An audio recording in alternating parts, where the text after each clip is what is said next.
রহমতপুর ফাজিল মাদ্রাসার অধ্যক্ষের অনিয়ম দুর্নীতির বিরুদ্ধে মানববন্ধন।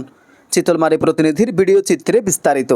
বাগেরহাটের চিতলমারী উপজেলার রহমতপুর ফাজিল মাদ্রাসার অধ্যক্ষ শাহ মোহাম্মদ উল্লাহর অনিয়ম দুর্নীতির বিরুদ্ধে মানববন্ধন অনুষ্ঠিত হয়েছে।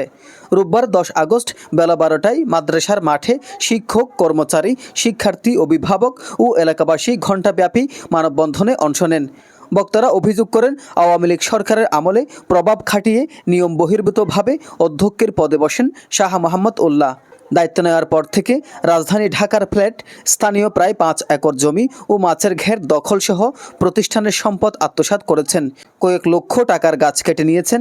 নারী শিক্ষার্থীদের জরাজীর্ণ ভবনে পাঠদানে বাধ্য করেছেন এবং 4 তলা নতুন ভবনের ওয়াশরুম তালাবদ্ধ রাখছেন।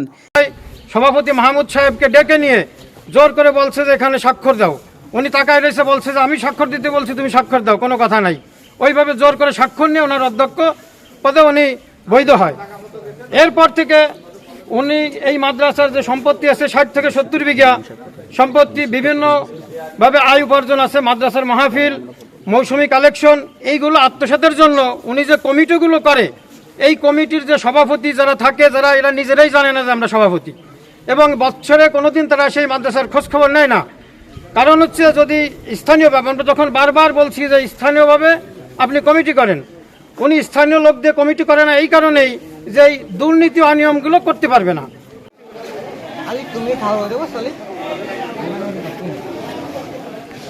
এছাড়া তিনি মাদ্রাসায় অনিয়মিত কর্মচারীদের ব্যক্তিগত কাজে ব্যবহার করেন এবং মাদ্রাসা ও এতিমখানার আয় ব্যয়ের হিসাব দেন না।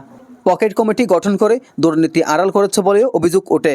মানববন্ধনে বক্তব্য রাখেন সহকারী অধ্যাপক মোহাম্মদ আবু জাফর, প্রভাষক মোহাম্মদ সুলাইমান হোসেন, আবদুল্লাহ আল মাহাদি, কলাতলী ইউনিয়ন বিএনপির সাধারণ সম্পাদক মুস্তাফিজুর রহমান কোচি, অভিভাবক লিয়াকত হোসেন, শিক্ষার্থী অন্তরা আক্তার ও মাসুদ রানা। অধ্যক্ষের সাথে যোগাযোগের চেষ্টা করা হলেও তার সাড়া পাওয়া যায়নি। তবে উপাধ্যক্ষ সৈয়দ নূর মোহাম্মদ জানান, অধ্যক্ষ সেদিন মাদ্রাসায় আসেননি এবং অভিযোগ বিষয়ে সাক্ষাতে কথা বলবেন তিনি।